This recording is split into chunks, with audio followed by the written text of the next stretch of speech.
Good evening, folks. How do we put it? It wasn't pretty. It wasn't great. But I mean, as we said last week on the show, it's episode 33 of season 3. We'll take 3 points anyway we can get them at this stage of the season. To join us nice and early, we'll bring in a regular to our show, CC Kieran Callan. How are we this evening? Very good. Thank you very much for having me, as always. In a nutshell, just to kind of look at, we've gone 1-0 up very early, but in context of we asked Niall last week as well, in context of the last couple of weeks, Shelbourne draw last week with Key in the European, we'll try and make that a distant memory as quick as we can. But following on even from last week's draw, we were kind of saying, we always get that little kick in the teeth. We always, we struggle to not concede. That I think I actually said last week, it might take 2 every week. Every week we play, it might take 2 goals to win a game, and then tonight we go out and lo and behold, I've given him the kiss of death. We've only taken 1-0, 1 goal to win it. But overall, before we get into the nitty gritty of it, what did we think as a game? I think this game won't live long in the memory for a lot of Dundalk fans. But as I said in my video report at the end of it, is this going to be one of these games that we'll forget about, we scrape through, and it could be the vital 3 points that we need in order to qualify for Europe or in the top 4, which could lead us to a very promising position come the end of the season. Look, it was a game that was more tense than had flair in it, and I think at times we kind of made it a little, if I'm going to be reflecting honestly, I think we made it an awful lot harder than it needed to be. I think Sligo were very wasteful. I say they'd be good driving back to Sligo this evening wondering how they didn't get something out of that game today, and that's being honest. Even the last kick of the game from Galen, where you're kind of going, oh God, here we go. And, Nathan Shepherd once again, saves the day for us. And look, you could see the relief, but even around the ground, you could sense the tension, you could sense the frustration. There was a lot of times where we had an awful lot of the ball, but not an awful lot of intensity behind it. And that's something that really kind of needs to come into these last 9 games now that we're heading into, that we need to just kind of up our levels a little bit. Like we have shown during the course of this season that we can mix it with the best of them. And, like we've caught teams, I wouldn't say we've caught teams on the hop, but we've definitely caught teams with surprising results and with surprising performances. And I think it's just that level of consistency. And that has to come against the Shamrock Rovers and the Sligo Rovers of this world. And look, we got through the result today. Daniel Kelly took his opportunity. Yanis Ilikoko had 2 opportunities, Patrick Hovan as well. It was just one of those nights where we're going to forget about it. The 3 points and the clean sheet, we can go home happy, but there's still a lot more questions than answers. Yeah, I think kind of a weekly trend, probably, definitely. I won't speak for other podcasts, but definitely a weekly trend in this podcast is, the results are few and far between. We will get wins like this, but it seems to be that performance, that kind of, I don't want to sound cliche, but it seems to be, look, we're talking about 3 points here. We got 3 points in the bag. We should be really celebrating the win, which we will do. And look, we're delighted to get 3 points. Yeah. But a lot of it, there's a lot of messages out tonight and a lot of stuff on Twitter. We're lucky to get the 3 points. Sometimes you need a bit of luck, but I think with the performances, they've been that kind of shallow and lackluster, and it's taken probably a lot of luck. I mean, like you say, Dickie Kelly scored after 10, 11 minutes, but Sligo Rovers should have been just ahead, just a couple of seconds before it. So, although we've got a little bit of luck there, we haven't really taken the game to them then. They'd kind of be classed as, I think there's 10 points in the difference, 13 now, but they're probably one of the weaker teams we've played, the so-called weaker teams in the league, even though it is tight enough. But we just can't seem to finish teams off. We can't seem to get a hold of the game and carry through. Like, a 1-0 win is literally just, it's like we've probably dodged a bullet. We've just won 1-0. It's not like we've battered them off the field on a 1-0 and should have scored 5. We just can't seem to finish teams off and take the game with the scruff of the neck when we get the lead. I'd agree with you there. I think that's something that in reality we need to kind of wonder was tactically. I think Stephen O'Donnell is he's playing players at his at what is at his disposal, but when they cross that white line, there's sometimes kind of a little bit of apathy. And I know that's probably very harsh to come across to the players, but there has been times where I'm kind of going, this passing across the back 4, kind of looking for an opening. There's no kind of pressing forward that there used to be and playing from the back and then, pushing through the midfield. And the one thing I will say that kind of surprised me a little bit, and it's been kind of something that maybe a lot of questions have been asked of him during the course of this year, and that's Conor Malley. Conor Malley, since Daryl Horgan has arrived, all of a sudden seems to have gone, oh, hold on a second, maybe I need to up my game here because there's somebody who's just as talented as me. And that shows that that's the frustrating thing, because he in bursts has shown his talent and shown exactly what kind of capable of a player he is. And tonight he showed that with these kind of little bursting runs, but they were few and far between.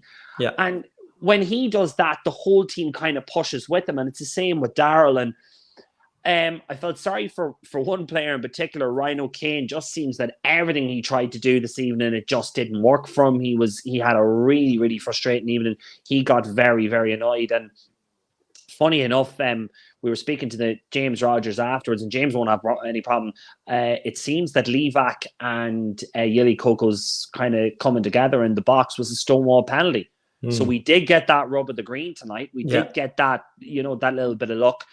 And maybe that's something that we've been kind of missing during the course of this year, because there's been a couple of games where we have played well and have been at the wrong end of the result. Whereas tonight's one of those nights where we kind of rode our luck at times and we did get the result. And that's exactly what you need coming into the last series of games.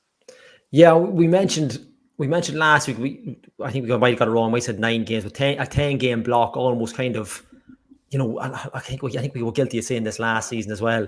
The last 5 or 6 games, like a mini league. Now, we didn't get off to the best start last week against Shelbourne, but even when you think about it, considering that we've had that little bit of luck tonight, now, like you say, we'll get onto that penalty incident as well. For me, an absolute stone wall. I think we definitely 100% dodged the bullet there. Yeah, but even when you compare it to last week, it's the same. It's almost the same lackluster performance, but we've got that win tonight. Will we look back next week now and think, or last week, God, we really should have got 3 points last week. We dropped 2 points there. Could we should be really on a 6-point double winning game, streak going into the next week's match in the cup games. And I think that kind of performance tonight, whether or not we would have able to produce that last week and get a result, I don't know. But it's hard to describe. Like you said, Conor Malley there today, playing with Daryl Horgan. We've had Ryan O'Kane have a batter, not a batter of chances, but chances that he wouldn't have got last week. Like he skied one over the bar last week against Shelbourne as well. It's just those little things that we may look back last week and think, God, if we had got Shelbourne 3 points there, we get over tonight, although be it a dodgy penalty, like a role reverse where we get a little bit of luck. It builds up lovely for the cup. We're kind of going into that little bit of momentum. And I hope we don't look back to last week's game and think, God, those 2 points are actually going to cost us now a bit, maybe a European spot if we don't go win the cup. And it seems to be just that in and out inconsistent season that we're having, where we can probably play worse tonight and get the win and not be able to get in to get a Shelbourne. Luckily, we were never going to get a winner on Shelbourne last week. And like you say, even into the last couple of minutes, Sligo tonight, they're probably going to hit the winner. If it goes 2 or 3 foot either side of Sheps there just at the end, it's not a winner, an equaliser. And I suppose that's our little bit of luck showing through. And you're hoping now we can carry that over the next couple of weeks. Well, look, without trying to look too forward into next week, I'm kind of looking at it at the opposite kind of way. I'm kind of saying next week is a great opportunity for, you're playing against a first division side. They're not exactly on a good run at the moment. It's the idea of a tune-up game where you kind of, fix a little bit of niggles and maybe get 2 or 3 up and boost a bit of confidence going into those last couple of weeks. You're into the next round of the cup, but also you might get a good performance in Bray. And Bray has been a happy hunting ground for Dundalk over the past number of years. So that's something that kind of be in the mindset of, but then again, cup games are tricky at the best of times, and you could just get Bray Wanderers on the bench where they could just pull out a great performance and turn us over. So that's the worry, that is the worry. But I think in reality, we have the quality that we should be in a position where we would beat them. But there's certain games that and this happened under Stephen Kenny, it happened under Vinny, it happened under every manager, where there's games that we recorded a win, we rode our luck, we got through it, and you sit back and you say to yourself in the end, Jesus, just forget about it and move on. That could just be one of those games. Yeah. And last week against Shelbourne, I thought, we were leading, we were in control, And then in the last kind of couple of minutes, I think it was even that hesitancy where you kind of knew that we were coming to the end of the game, where we kind of didn't really keep our composure, and that led to Harry Wood getting the equaliser, who, by the way, was absolutely excellent during the course of that game. He really showed, like, I know he's on loan from Hull, but he's really making a mark of what he could benefit to that side going into in the last couple of weeks of the season when he's on loan at the club. Like, I mean, Dundalk just need to kind of maintain their composure, maintain their concentration. And I said this to you off air, Darren Brownlee looks like he's that kind of solid, positive influence that we need from the back. And I think that's something that we've been kind of missing this season. He's been I just seen the mention there. He's been brilliant. He was excellent tonight. And I think that's something that Stephen definitely has found a wee bit of a diamond in the rough or whatever. He is just absolutely fantastic, and he's definitely what Dundalk need. He's the same kind of build and tenacity as Brian Gartland. I think that's something that we've been kind of missing. Now, I know that the town, or not the town, and the Press Box podcast have been calling it this week. We still are missing that all illustrious number 6, the Chris Shields, the Greg Bulger, whoever it may be, to cover that back four. And whether that's Conor Malley or whether that's Greg Sloggett, that's something that needs to be addressed going into these last couple of games. If we can get those kind of 2 to 3 slots right, we're going to be very hard to beat, but we're going to be very potent going forward. Because the one thing I've noticed is that Dundalk tactically have deployed Darrell Horgan in a more central position. And that seems, when that starts to click, it could really pay dividends.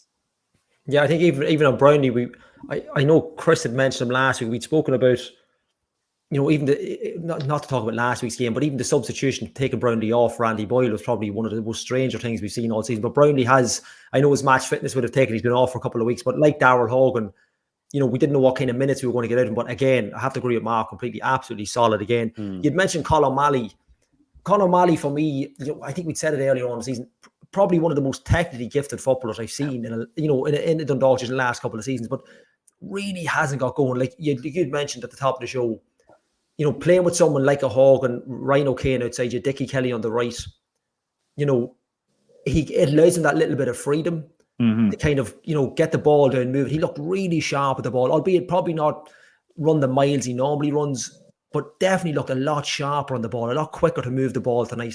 So maybe that is that little bit of confidence where the back line, the likes of Brownlee, is maybe there's something there, right? He's a little bit more solid than the way I prefer to play, gives you a little bit more freedom to move.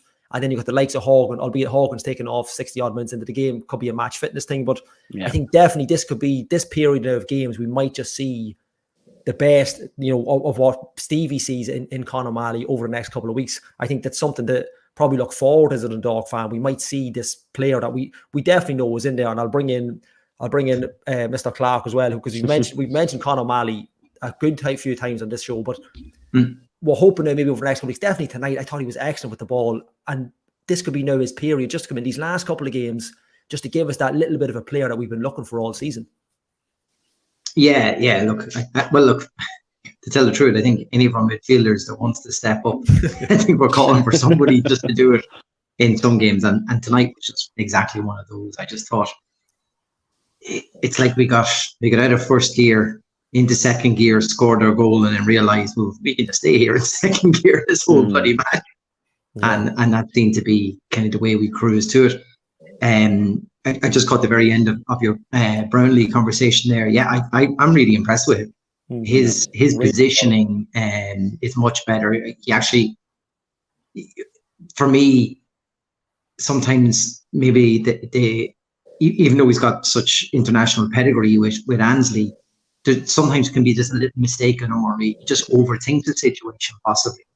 And I just think since Brownlee's come in there and the few games we've seen, he's a real calming influence in that defence, and it's good to see. But I'll take any of our, probably. I think every so often we see this with Conor Malley, just a game every so often you go, oh, there's something there going. There is, and it just never. Yeah, it just never kicked in like that. But that's the most frustrating thing about this, is that you're very much aware that he's a talented player. Stephen sees it. We all see it. We all know. And I think that alludes just to my previous point, that he's now starting to get players around him. And I'd love to see what would happen if, and I know that it'll cause selection headaches, but if Alfie Lewis kicks in, Robbie Benson comes back into the side, and we all know how technically gifted he is. And, and those kind of players around him, like, it's going to give him the freedom of choice, and Greg Sloggett as well. Like, I'm a huge fan of Greg Sloggett. Like, it gives him the opportunity, as Gary was saying, to push forward and to flourish and think. And I think that's probably, maybe he's been asked to do specific jobs during the course of the year, and that's probably frustrated him a little bit. Whereas now he's kind of seen the opportunities to push forward and just kind of do those little things that he's well known for, that we might see a different player coming into these last couple of weeks.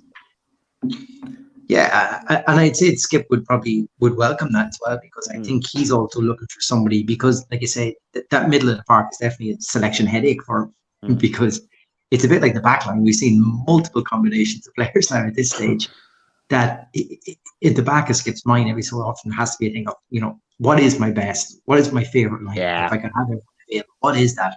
It's just, he's never been in a situation where he can play everybody fully fit and have that selection headache.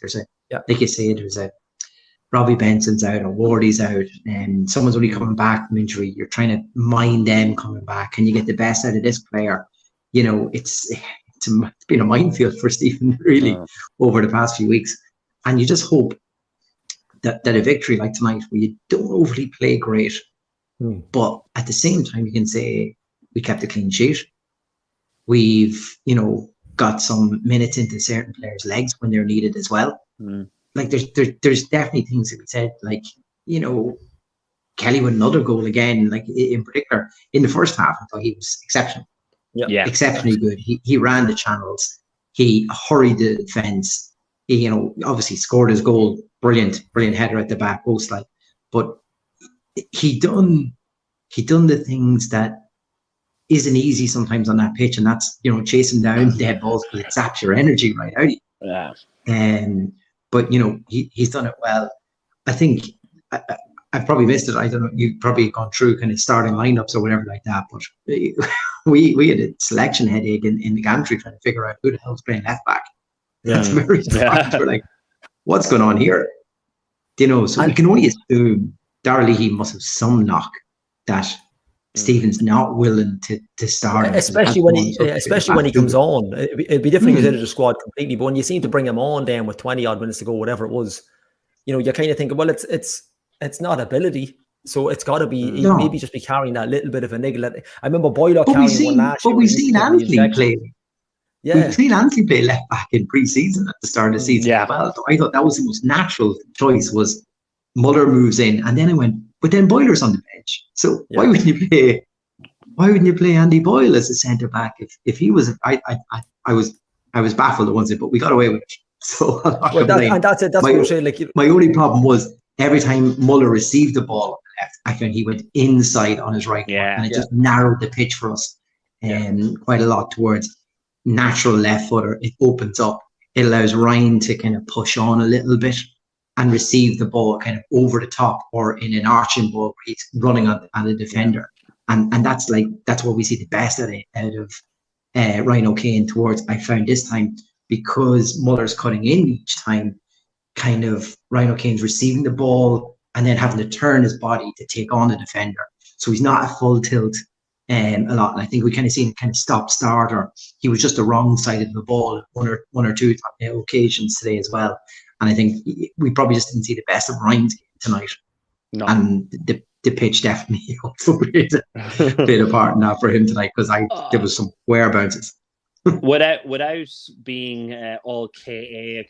a Curry on it, I do think the pitch is starting to hinder our performances more and more as this goes on. Like they wear water in the pitch before the game, but I think it's a question now that needs to be kind of asked, coming to the end of this. I'm not too sure about the lifespan. I understand that these 4G, 5G pitches do have a lifespan. I'm not too sure what the lifespan is on this pitch. I know Derry City have been told that essentially they have to change theirs at the end of this year. I don't know if Dundalk is at the same ilk, but it is definitely something that probably needs to be looked at, because without pushing too much on the owners or anything like that, but it is impacting our performances. It is impacting various aspects of attack and play and phases of play, and even just judging the bounce of the ball and stuff like that. The players don't look comfortable on it. No, you could see Louis Anthony a few times trying to. He was stepping back. Do I go to the ball? Do I let it bounce? It's very hard to judge. But even when we were in Gibraltar, one of the things that I just commented on, like, you know, we're all very familiar with it at this stage. You know, that new pitch smell that comes with those 5G pitches. It was the first thing that kind of hit me when I walked into the stadium. And I said to James Rogers, I was like, have they changed the pitch? And he was like, no, I don't think so. And then I pointed over, like, they literally had the old pitch rolled right beside you. You could see it on the camera. You could see it. And I was kind of going, well, they obviously have. And you got that kind of smell. And there was it was very evident. But Dundalk play, like, despite the searing heat, Dundalk were more comfortable on that pitch than they are on their own. And if that is going to be a situation, I think it's definitely a conversation that needs to be had, not at the end of the season. It needs to be had now. Are we going to revert to a new 5G pitch? Are we going to pay for an installation of a new 5G pitch? Or are we going to explore the option of a grass pitch? Now, I know Martin Connolly has said, he said it last year, that due to the fact of the sheer volume of teams that are playing, the 5G pitch is obviously the option. But I think there needs to be that exploration now of, are we going with another artificial surface, or are we going to go with grass? And I think that needs to happen now, before the season. And I think Stephen O'Donnell and the players need to be brought into the conversation. Yeah, I think that's a fair point. And I suppose the question on everyone's lips there, Kieran, is, you know, who pays for that? I think that's probably where you know, big problem. Look, someone who's waxed lyrical about these pitches for long enough as well. We bring in extratime.com's Tom O'Connor. Tom, how are you? All guys, good to see you. Maybe not, thank you. Maybe not. There we go. Yeah. I've been it's like the hokey pokey. Here we go. No, Tom doesn't want to join me. He doesn't like me. Is it better if I kill the camera? Yo, grand. Tom, what do you think again tonight?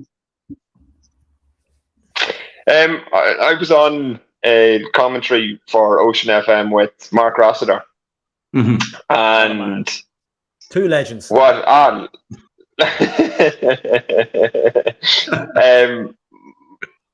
we kind of came to the agreement after the first half is that Dundalk dominated the possession, but Sligo kind of dominated the tempo. And look, we saw it a lot, whereby the ball ended up at the feet of Louis Annesley an awful lot, and he hadn't options. Sligo had pressed in a different way than Dundalk pressed, and kind of reduced the options for Dundalk. I know you were talking earlier on about Ryan O'Kane, and look, it was a frustrating evening for him, but I mean, it's important to also realise that Sligo changed their team to try and nullify his threat.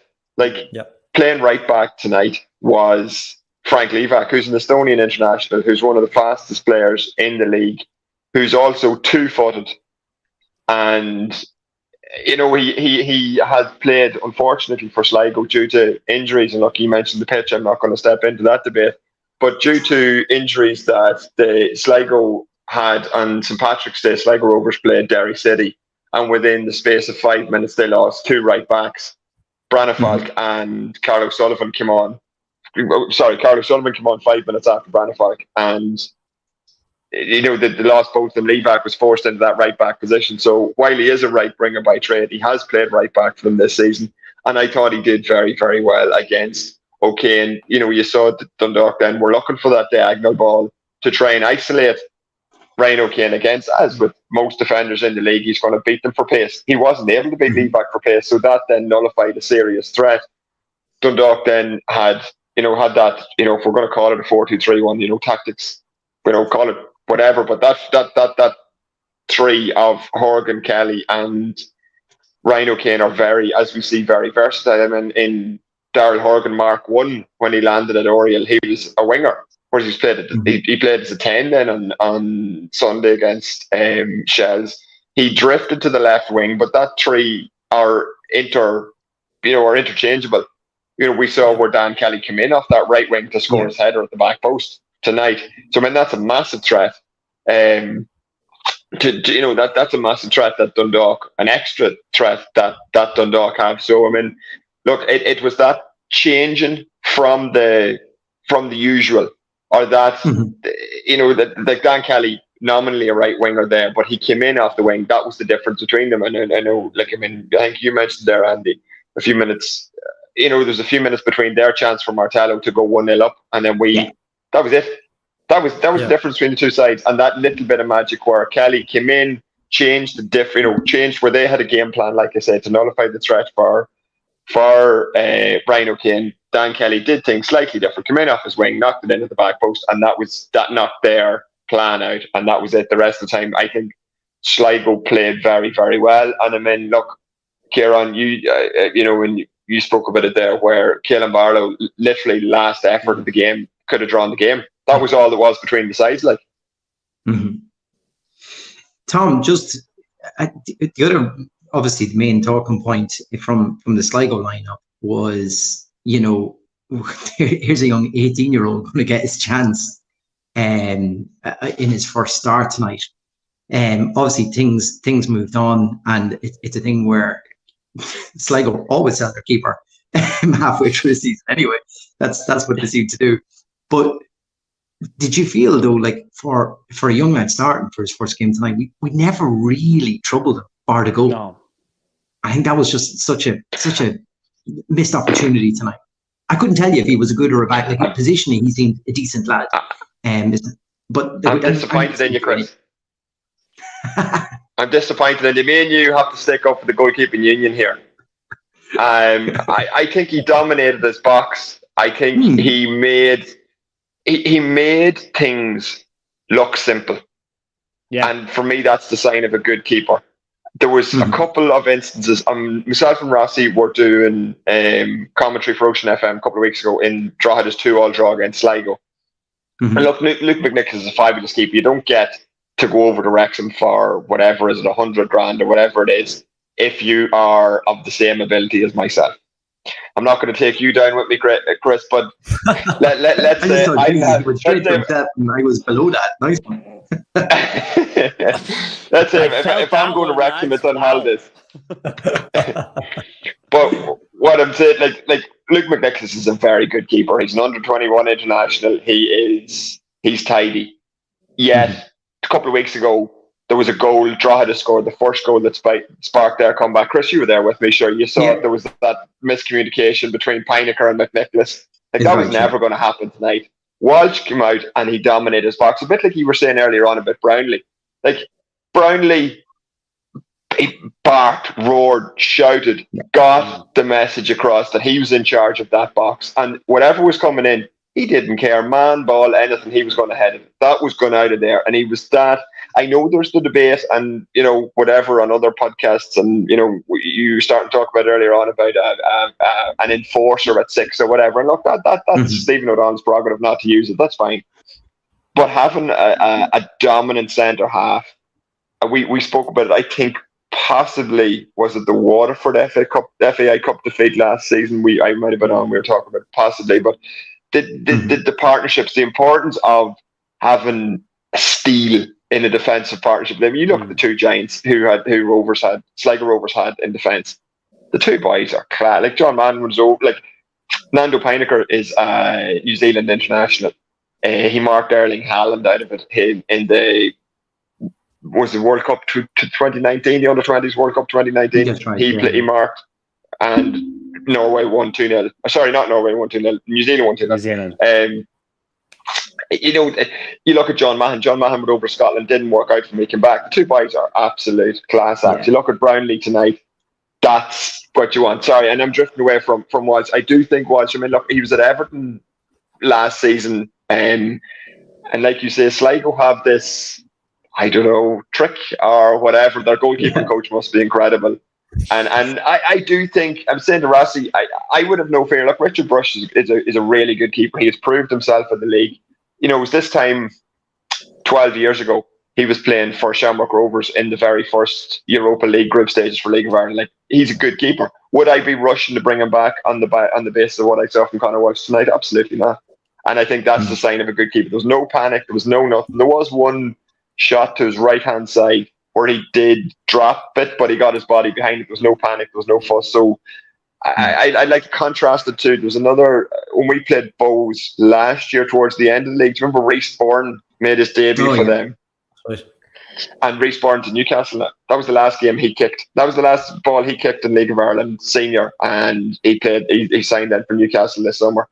For me, again, look, the chap obviously has potential. You don't get to go over to Newcastle with no potential. He's a big lad. He's a serious. The ball at his feet, and we saw Conor Walsh today ping the pass over to the left-hand side to Hutchison. He took, I can't remember who it was it Hoban or Kelly or somebody? He took it out of him. It was a serious, confidence to be able to do that.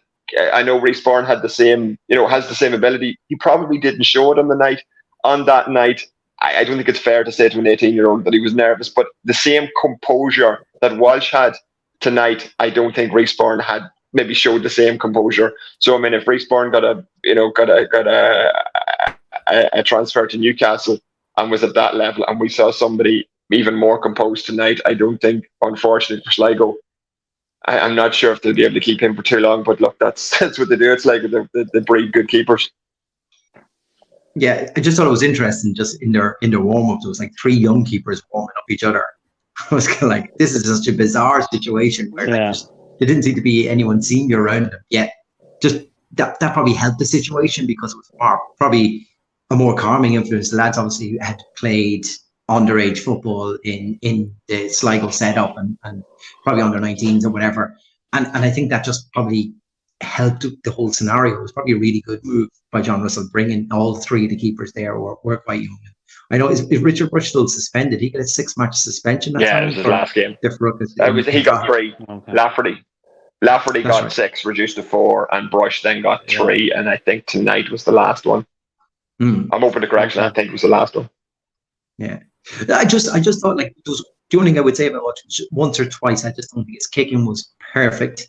But I'd love to say that, he's a real quality, talented keeper, but I didn't get to see enough tonight, and from a Dundalk perspective, Tom, that's all I meant was kind of like, I'd love to just test him because there's going to be match situations that within the senior football setup and going against someone like Pat Hooban at set pieces that you'd like to think that we would have an upper hand on, and we should have been wiser. But I just don't think we overly worked them that way. And like I said, that also goes down to how well they were marshalled in defence too, for the reasons you just kind of outlined as well.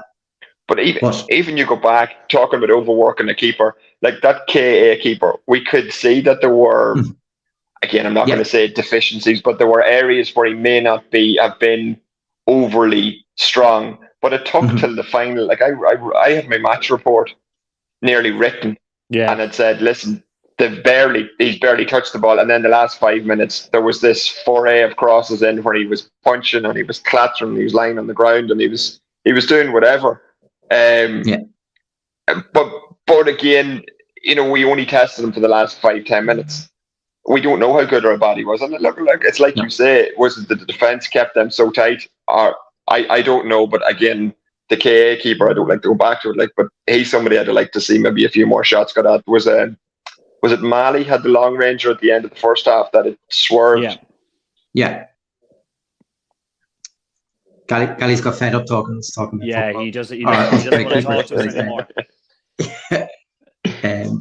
Tom, just the other question, this is the last one, and then we'll open it back up to the forum on the for everyone. Just did you feel that we just struggled to get into gear tonight? It just didn't kick off. Once or twice, I think the best move we probably had in the match was probably the goal. It was the most fluid we've probably seen us play, but the rest was just a bit stop-start, or just nobody wanted to grasp the match tonight. How did you feel it? Yeah, but again, I would give Sligo credit there. I mean, they're in a run. I mean, a lot of the season they have found it hard to get consistency. They'll play really well one game, then the next game they'll find it tricky. Then they'll go back, and they have some fantastic individuals. Like Fabrice Hartman is top class. Frank Levac, top class. Your man Pedro Martello, he's starting to find his groove. I think, if they can keep him for another season, I think maybe March or April next season, I think 9 games probably that we won't see the best of him. But come the middle of next season, he could be class. Like they've upgraded again, much like their goalkeeping tradition. They have an ability to unearth number 9s as well. Yeah. So I would place an awful lot of a lot of credit on John Russell and Sligo. Like they played David Cawley hadn't even gotten off the bench for the first maybe half, and I'm open to correct, maybe 8 to 10 games for Sligo. He hadn't played a minute, and now you saw how important a part he plays in that pressing tonight. Like he was playing, him nominally that 10 role, but I mean, like when we think about a 10 role, we think of a supporting, somebody supporting the striker. He wasn't. He was leading the press or leading the, as Mark Rossi was saying, he was setting the traps. He was cute enough to be able to press the Dundalk back line and force them into playing balls where they didn't have to. He was, again, look, that's why Louis Annesley had so much time in the ball, because they were happy to let him have the time in the ball, because they know he's not going to play a probing pass anymore. If he has the ball at his feet, anyway, he has plenty of strength, but maybe picking that, threading the ball through the eye of the needle, he's not going to do that. So they were happy to do that. So, and then the rest of the Sligo team picked up who had to be picked up, like I mentioned earlier on about how they turned Levac. I think Mahan and Peinek are physically able for Pat Hoopen. I don't think there's many centre defenders in the league who are able for a physical battle. Sometimes they might have to be cleverer than and outsmart him, whatever. I think, like, I'm 6'4", and I wouldn't fancy running into Peinek or John Mahan at half tilt, let alone full tilt, and Pat Hoopen for that matter either. But so I think a lot of credit has to go to Sligo. They set up with a game plan, and literally, like you said, it's just that moment of magic, that move that worked, where Kelly came in off the wing. That was the difference between them. Yeah. Kieran, at some stage we're going to have to stop, saying how great Archie Davis is, but it won't be tonight. That's for certain. Myself and Gally had a conversation right after the Shells match, and the one that was broadcast on TV. And we just saying, God, our crossing is horrendous. Everything is just being overhit. It's, we're not beating the first man. We way overhit, but straight out the play. But Archie Davis up there is just consistently hitting the target with his crosses, bang onto the man every single time of late, isn't he? But the one thing that I have noticed about some of the crossing ability of some of our players, and I'm not going to point out individuals because I don't want, I don't want to be, given out to, about it. But there has been a couple of occasions, and I saw particularly in the European games, we weren't crossing with a little bit of width, with a little bit of pace and intent, if that makes sense. There wasn't enough strength behind the crosses. There was a lot of times where crosses were kind of being floated in with the kind of intention of them either being flicked on or whatever. Gotcha. The one time that we sent in a cross with intent, with pace, with power, we got a goal out of it against K when John Martin scored the header. Archie Davies has been doing that on a consistent basis during the course of the year. It's not, once again, it's a frustrating aspect of our play that sometimes when we're delivering balls into the air, it's this kind of nice floaty ball that's been sent in. There needs to be a little bit of more intent in the attack, and that's something that needs to be kind of drilled into these players, that if they are going to cross the ball in, they're not looking for the float kind of soft ball. They're looking for, like, Pat Hoban, John Martin, Daniel Kelly. They're all looking for something that they can really kind of approach and attack with intent, because it carries the momentum with it. And Archie has been delivering that kind of set piece and that kind of ball on a consistent basis for the past number of weeks. And he must have been listening to you, Gally, or Chris. That must have been the case. But that's where we are.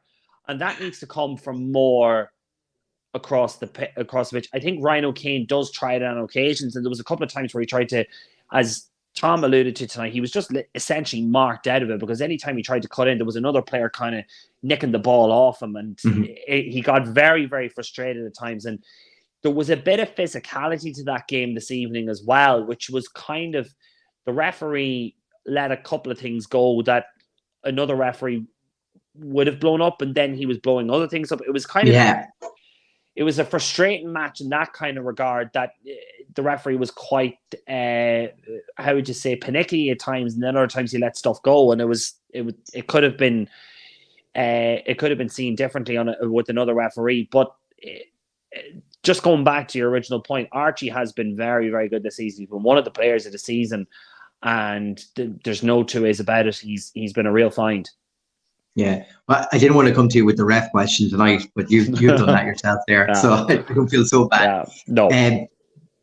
Tom, we'll cover one more aspect just of the Dundalk perspective first, and then I'm going on to probably the next big talking point of the match, which was their penalty appeal. It was divided opinion on the gantry, but we'll come to that in a second. One, Darrell Horgan, his impact on the game tonight, Tom, and as a signing coming back to the club as well. But two, are we seeing a new Pat Hoban on the pitch at the moment? Since that goal scoring record, we've seen him just a slightly deeper role. He's more creative in getting moves started, and like tonight, he got down and dirty tonight with a couple of tackles and let the ref know when he he wasn't getting the better of him. Like, are we seeing just an adaptation of Pat Hoban as a player? And how do you think that Dundalk gets Darrell Horgan more into this team? That's an interesting one, because, like I've mentioned a couple of times before, Pat Hoban started his career as a goal scoring midfielder and then moved up the field. So I hope it's not a winding down of his career that we see him starting to drift back. But when you have pace and on the wings with, like we mentioned earlier on with the three lads, you have options then where he can come short, give a ball, for technical speak, round the corner, release them, and then head in. So he can be part of the play instead of, I won't say penalty box hanging or snibbing or whatever people want to say. Instead of doing that, he can be part of the play, give that ball run. He's very, very good at that. The problem there is that, I won't say problem, sorry, but if Darrell Horgan plays as a 10, he's dropping into that space. Darrell Horgan today spent, from my watching, he nearly the free role. He spent a nice wee bit of time on the left wing, nearly sitting behind Ryan O'Kane as I don't know what it was, a second winger, or maybe picking the ball up as a free role. I don't know. I don't know where his role was there. He is an out and out winger. He's only back at the squad. That's a new. He kicked his last ball in the last game of the Europa League 2016 group stages. That's coming up on 7 years ago for Dundalk. That's a whole new team. And a whole new manager. And football has evolved since he played, without meaning to get too deep with it or whatever. So, and he'd know, he didn't play with Pat Hoban that season. That was Dave McMillan. Yeah. And McMillan was running the channels. McMillan was a great player to run the channels, to make that. McMillan didn't have the physicality that Pat Hoban did. So Pat Hoban can come back. He can take a centre half out with him, hold him off, feel him off, play the ball around the corner, and then burst past the centre half into the penalty area. Dave McMillan didn't have that. So when Darrell Horgan was at his best, so to speak, he wasn't playing with a centre forward like that. I know that sounds very, it's a strange one. We catch So I don't honestly know how the two of them will end up playing together. They're two immensely talented players, and it's exciting to see that. I think it's 2.5 years left on, not left, the man's only in the building, but 2.5 years of a contract for Darrell Horgan. So I'm sure. Yeah, I'm sure over the course of 2.5 years he get to unlock, what he had there. He was a fabulous player at Dundalk 7 years ago. Can we see a newly invigorated Darrell Horgan, a reinvent, like you're saying about Pat Hoban reinventing himself? Can Darrell Horgan, is he reinvent himself as a 10? Well, he played there against Shells for 90 minutes, put him in. We don't know where he's going to end up playing. The potential is there for them. I don't know how it's going to work. I'm excited to see how it's going to work, because Dundalk record, we'll be talking about Pat Hoban for the next 50, 60 years.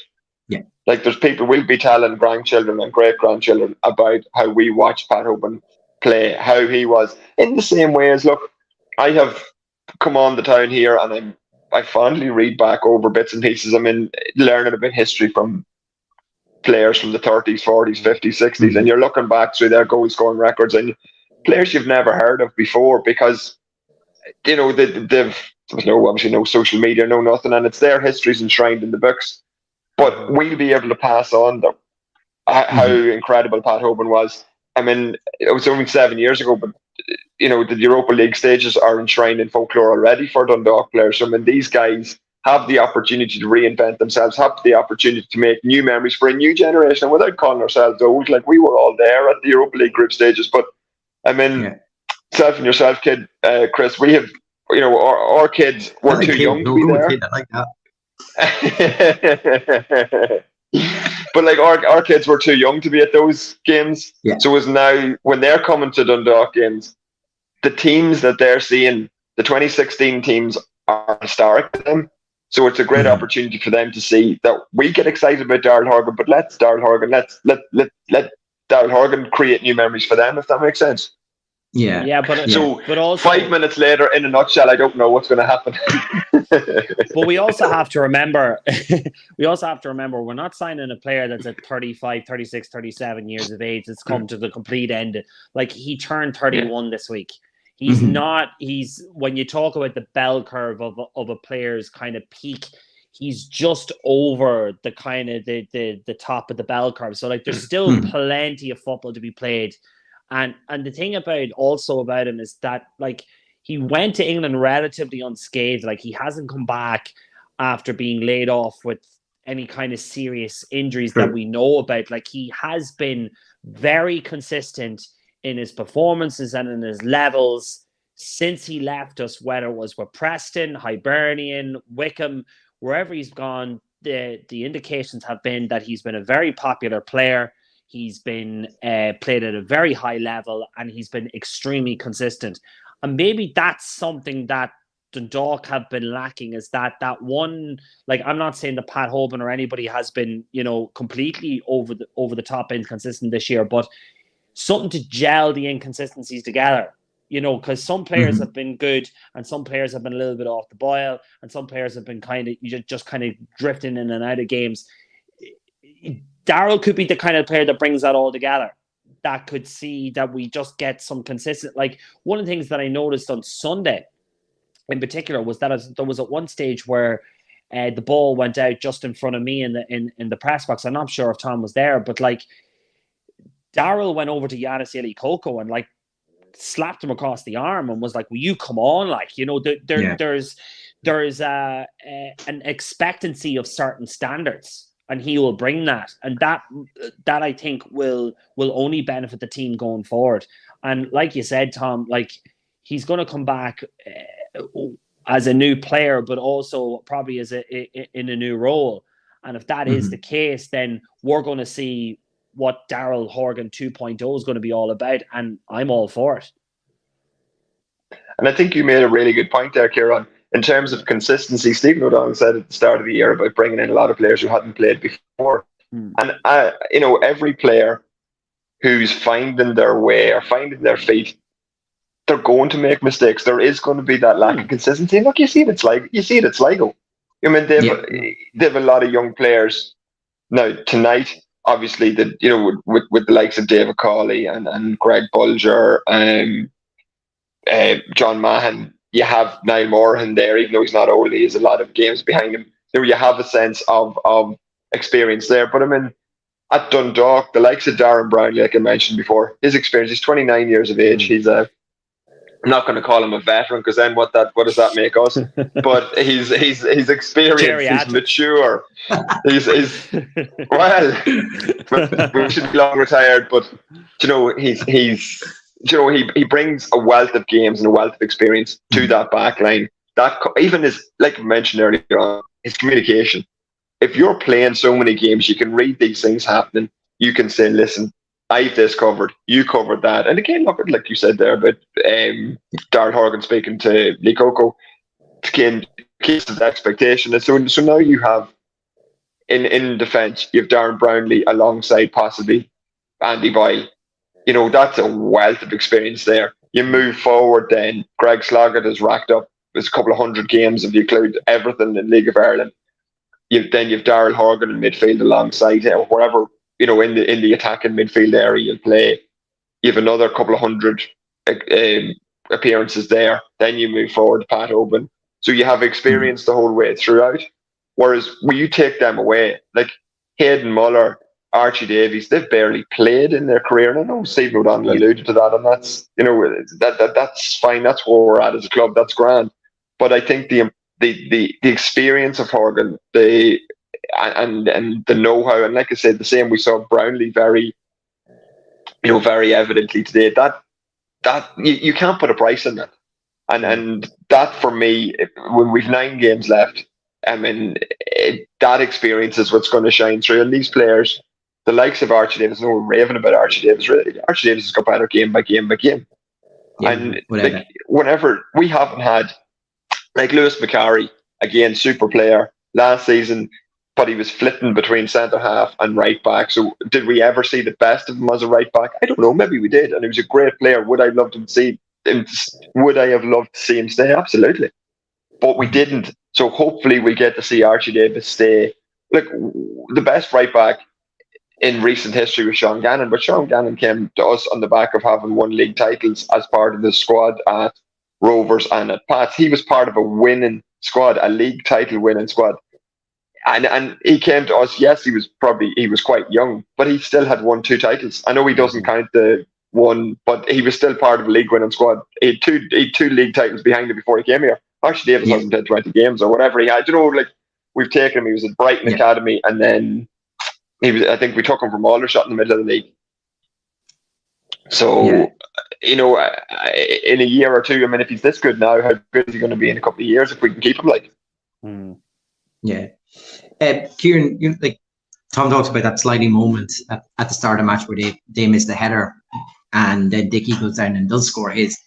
I felt there was another one of them in the second half just on that penalty appeal. Levac goes down, Johannes Siliko goes the wrong side of him. There's a clash of legs. How did you see it? I initially thought that it was just a coming together, but it was a kind of not necessarily an accidental, but I didn't think there was much to it, if that makes sense. But then I'm shown a video of it later on. I saw it on the way home this evening. Talk about running. The cameraman did well there. But in saying that, we rode our luck a little bit. And look, if it was down the other end, you'd be baying for it. You'd be screaming your head off for it. But there was no kind of real appeal from that's the bit that struck me as well. From the Sligo players, and there was no kind of real kind of that's something that you see with Drogheda, you see with Shamrock Rovers, you see with other clubs, is that if there's any kind of 50-50 contested ball and a player goes down, they're almost on the pitch, egging the referee on, and that's something that maybe Sligo, you allude to it a little bit, it was a penalty, but they didn't protest it. And that was kind of a big thing. You have to kind of, even if it was a case that it was just an accident, you call it. You never know. You have to run your luck. But Dundalk got the luck in this one because, as far as I'm concerned, it was a penalty. And I'm not going to be able. I won't have to tweet tomorrow saying paying an attraction. But it was a penalty in my book, and we got away with it. But once a year you get away with those kind of things, and the result comes our way. And look, I'm going to say this now, I'm all for it. All good. Tom, how did you see the penalty appeal? I think, look, in those situations, whenever a tackle like that goes in, you literally hoping you kind of jump, and then you go, he's going to blow this, and when he doesn't, and there's no appeal, you're kind of all right, maybe I overreacted here because I thought maybe I saw something there that wasn't there. But no, I did. In real time, there was a few to say, I'm not going to criticize the referee. In real time, I didn't see anything wrong with it, Tom. I just thought the two players came together. One went down, on we go. It's only on the replay, on the tighter camera, when I look back, I went, oh, did you barge into the back of him there? And my fear was, and Well, just to go like back I to say, Kieran's point earlier on, in a night where we saw a lot of inconsistencies from the referee, we seen him, halt play at times, which didn't help to the flow of the match night, and then we seen there was in particular, I think it was in the second half of the game where he let the advantage go when Sligo were on the attack, and it was a really good refereeing decision by him because they still had the ball, they were still going at it. It was like 3v3 at the time, but I think we ended up, squeezing it out for a throw in for them. But with that inconsistency, my fear tonight, Tom, was that you were going to give that referee a decision to make, and that's never the right tactic to go in the year of Ireland referees. The only argument there on that, like you say, look, he did let it go on, and that's fine, but he didn't come back and book Mali. And if he had a booked Mali, Mali had only been booked a few minutes before. That was the 87th minute. There was 5 minutes of injury time. That's 8 minutes. Dundalk were playing with 10 men. And again, it was Mark Rossiter made that point beside me, like that he should be booking Mali. And 8 minutes with 10 men, does it make a difference? I don't know. Maybe Dundalk then just shut up shop and play on. Like Dundalk beat Rovers with 10 men, so why not beat another Rovers with 10 men? I don't know. But that's just, and it's just an observation that was brought to my attention. Yeah, Tom, look, I know you're tight on time. We appreciate you jumping on there. Just before you go, though, we'll grab your man of the match nomination off you, if that's all right. Am I allowed to go out loud? Will I put this in the backroom chat, or will I go loud? Oh, go loud. You can go loud, yeah. Go loud. I think Darren Brownlee for me. Okay, very good. Yeah, it's one of them nights where we actually just, it's kind of across the spectrum. Everyone's given everybody a mention here. It's between Kelly, Brownlee, Archie. Once you're an E in your name, it's something. It seems to be thing for the night. Tom, go on. We won't hold you up any longer. We appreciate you jumping on. As over, the fact that we don't even have to do a shout out for one of your kids' birthdays tonight, it's even better. Gentlemen, listen, mind yourselves. Take care. Thanks for listening. Tom. Appreciate it, Tom. Talk soon. Slant. Bye. Look, Kieran, I think the other big moment did you just mention there, of course, was that big chance at the end. It's my heart was in my mouth. I think the entire Oriel Park had their rosary beads out, blessing themselves, everything that on another night that would have sailed into the top corner. He almost struck it too well. If it kind of had taken any kind of deflection or any kind of mishit, it could have caused Nathan an awful lot of problems. But once again, we're talking about a goalkeeper that isn't tied down in a contract for next year. Like it's absolutely scary at this stage that hold on a second. We might be in a situation where we could get a tweet during the week saying that he signed a new contract. So I'm not going to be overly critical of things, but he's pulled off a couple of great saves this evening that has resulted in, particularly there was a free kick that was taken. Now, whether it was by accident or not, it went to the near post and he was able to scramble it behind for a corner. Like his awareness and his positional sense for that was absolutely excellent. So, but yeah, as you said, that opportunity just at the end. Now, my dad was sitting behind me and he actually pointed the watch to me and he said to me, I was 5 minutes and 38 seconds, and you're kind of going, if that had gone in, you would have been like, oh, for God's sakes. But yeah, that would have been typical of the Dundalk story. It would have been typical of the entire league season. But look, he took it well. Nathan Shepherd saved it. Another night, this could have been 3-0 to Dundalk. It could have been 3-3. It could have been 5-3. It was just one of those nights where a little bit of magic from Dickie Kelly saw being the deal breaker. But it's as I said at the top of the show. Look, it's either going to live long in the memory or very, very short in the memory, and I think it's going to be the latter because it's 3 points and it's a clean sheet, and that's all that matters. But John Murphy joked with me saying that he wasn't sure how I was writing a match report afterwards because there wasn't much to write about. Like, but No, it was one of those games. But you know, you have them in a league season, and you have them during the course of the year. So, you can focus on all the negatives. You can focus on, you know, the a lot of things. We consistently can be rehashing them, but I think after Europe, when you think about all during the previous years when we've played in Europe, we've had some dismal performances after European games. Yeah, we haven't lost during this European run. Between the Bruners Magpies game, we bet Shamrock Rovers in the Cup. We drew against Shelburne after what was a very frustrating and bruising encounter on the Thursday night against KA. And we're now coming into 10 games to go and we're after getting a win. Like, 4 points during the European run, you would have snapped the hand off you at this stage. You know, I think we can only be positive going in because there's just glimpses, and I said this to Gally at the beginning of the show. Daryl Horgan's introduction has kind of egged other players on. I think we're going to see an evolution of this side, and it will trump into next year if the recruitment is right. But at this moment in time, I think it has given everybody a big lift, and hopefully going into the last 10 games, there can be that little bit of inspiration, and we keep in touch with the top 4. I'm not too sure if I saw, did Shamrock Rovers drop points again tonight?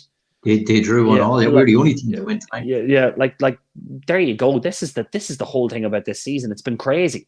Like, you know, it's just the way it is, and hopefully we can just keep ourselves going. And you have to look at it. I looked at Derry City's performance yesterday. I have a funny feeling they're going to get through to the next round, and then you don't know what's going to happen. And I hope they do. And then they're against it. They've got pretty much a free hit to get into the group stages. That could become a distraction to them. That could lead to a fixture congestion, which can only benefit us. You know, so 100%. You know, all round, you know, we're going into a very exciting period for the club. And then we've got a cup run, which seems to be opening itself up as well, because you've got teams that are being drawn against each other, which is knocking out the big. Yeah, you're going to lose Pats or Derry in the next round. You're going to lose Pats or Derry. It could be a situation that Derry could be focusing on Europe. They could get themselves knocked out of the cup. It could be Pats. It's just the way things are. It's actually shaping up quite nicely. If you strip away all that, look, we could go over all the inconsistencies and the faults and the fallacies that are going on at the moment. If we just focus on what's happening on the football pitch at the moment, the stars are kind of aligning in a certain way that if we keep positive, it could end up to be a very good tail end of the season. Yeah, I think we'll have a quick chat about just that running and the situation we find ourselves in the league table as it is before we go into these last 9 in a second, Kieran. Quick chat then, just a bit of housekeeping. We might as well get this man of the match competition up. Your nomination for tonight? Mr. Brownlee. Right? Yep. It's funny, just with someone who, you know, to comment in just before that, you know, it's the new Mark Connolly. There's a lot you could say about this. I actually said something different. I was like, there's Brian Gartland 2.0. Like you know, you're just talking that big towering presence that you just need in the back 4, and he's going to set a standard there now. You've got Darragh Horgan's going to stand a standard in midfield, and then Pat Holben up front speaks for itself. You're just looking for that consistency the whole way through, that kind of skewer the whole way along, and look, it could work out really well. Look, this is the thing. I think if you look at the signings that Stephen's brought in right now, you know, if you're looking at the experience of Brownie, the experience of Horgan, like, you can clearly see what he's done here.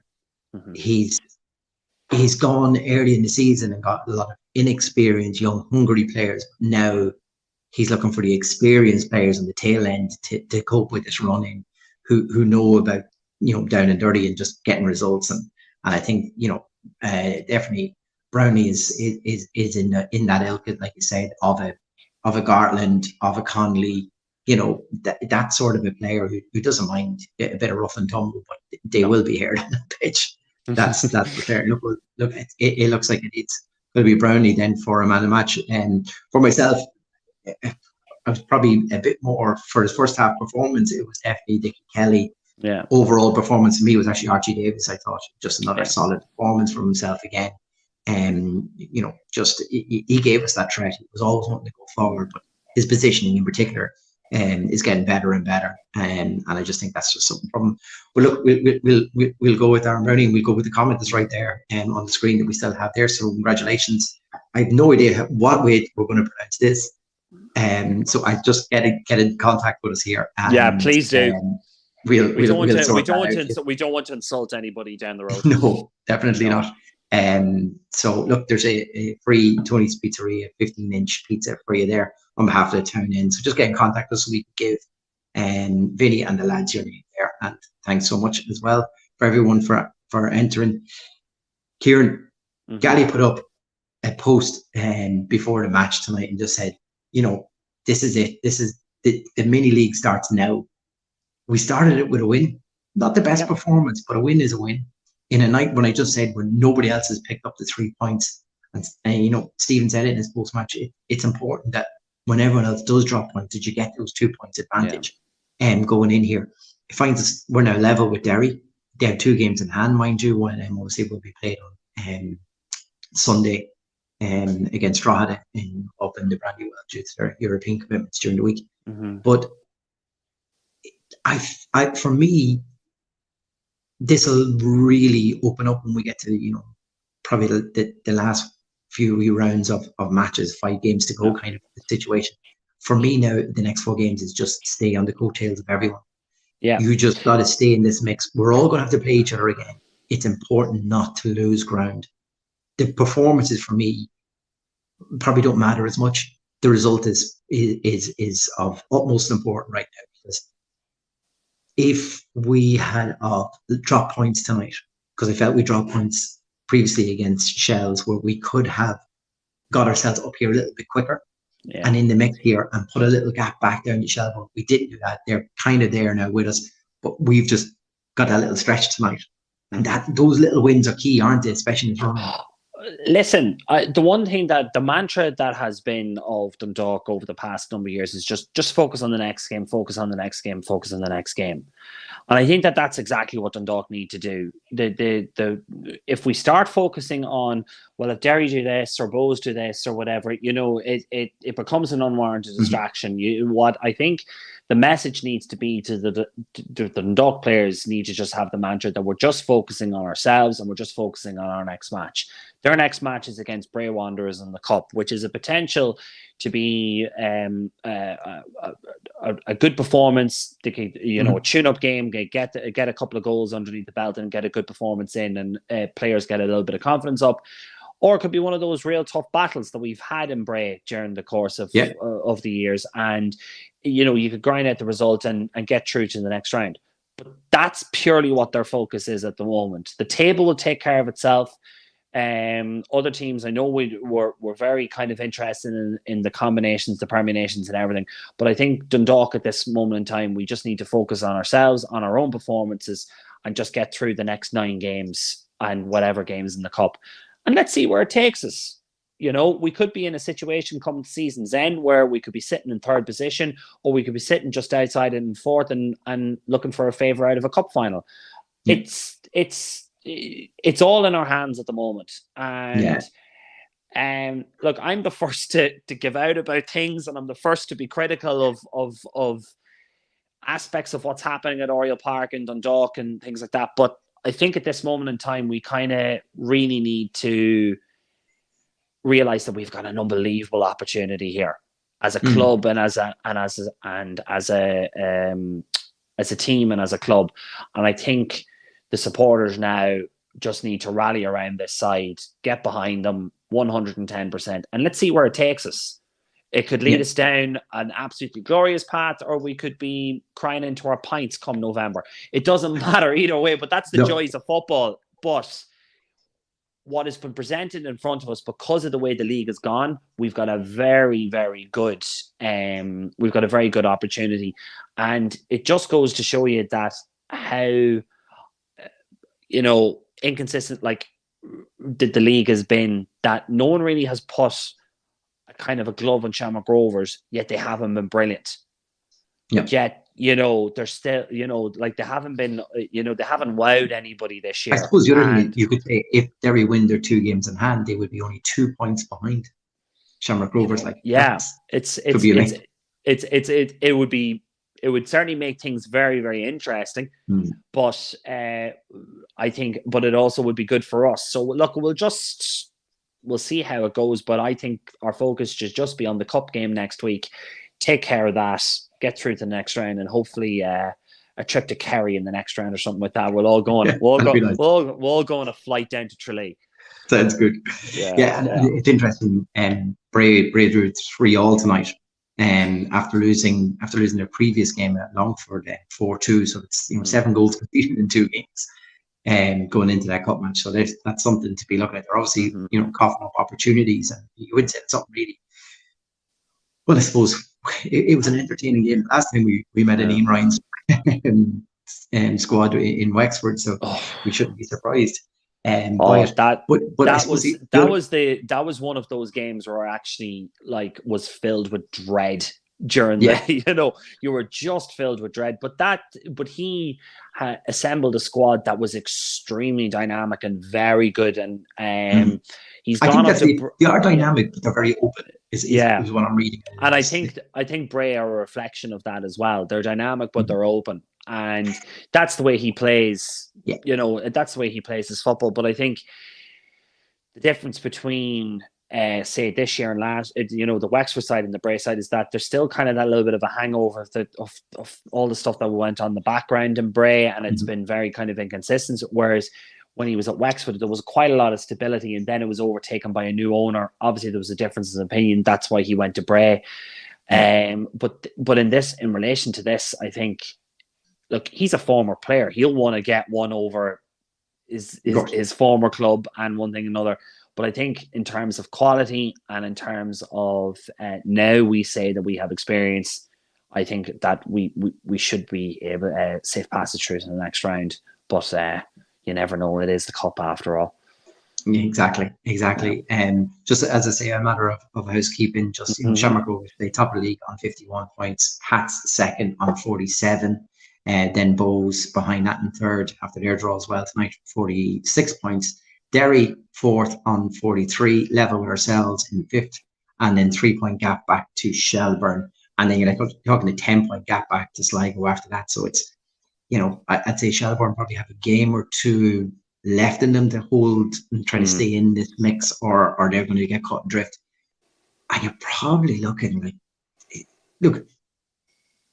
whether it's 3 or 4 positions in the league, we're talking 5-6 teams vying for it. So it's not going to work. It's not going to work for everybody. Someone's going to be heartbroken at the end of the season, and you just think you just got to hang in there. You just got to get as much. You hope this Derry run, like I say, in European adventure continues on, because let's say they do beat Pats in the next round, then they're going to have the conundrum of how do you take on, and we found it hard. We lost cup finals based on trying to balance Europe and an FAI Cup run at the same time. So it's not easy. It's not easy at all. No. And the fact that they're in the mix for the league makes it even harder for, it don't get me wrong, it's a great headache to have to be in too many competitions. But it makes a very interesting run, and I'd be interested to think what Rory Higgins and Derry City would prioritise in that run. And you would say it's probably a European run and a league chance. The FAI Cup, something has to give. That would be the one that would give, you would think. They got the FAI Cup last year. That was kind of something that they needed to get out of their system. I think getting a trophy was something that Derry, I think, for the investment and for the progression that they've made, that was something that they needed to do. They got that, and obviously the league push would be the natural progression. You saw it with Cork; they won the cup in 2016, ended up winning the league the following year. It's just kind of one of those things. Like, you're looking at a titanic battle for whether or not the Shamrock Rovers are going to get that 4 in a row. And if there is a situation that they kind of falter and unstart before in this last run, and then Derry take advantage of it, it could end up that they could end up in second position. You have to admire, though, how Declan Devine has managed that Bohemians team this year, and the transformation of them. But even you're looking at their crowds, you're looking at the restructuring of how they have their supporters and everything. There's a really good vibe around Bohemians at the moment, and I think that has to be admired, and that permeates from Declan Devine, and he's like, I don't know if you've ever met him.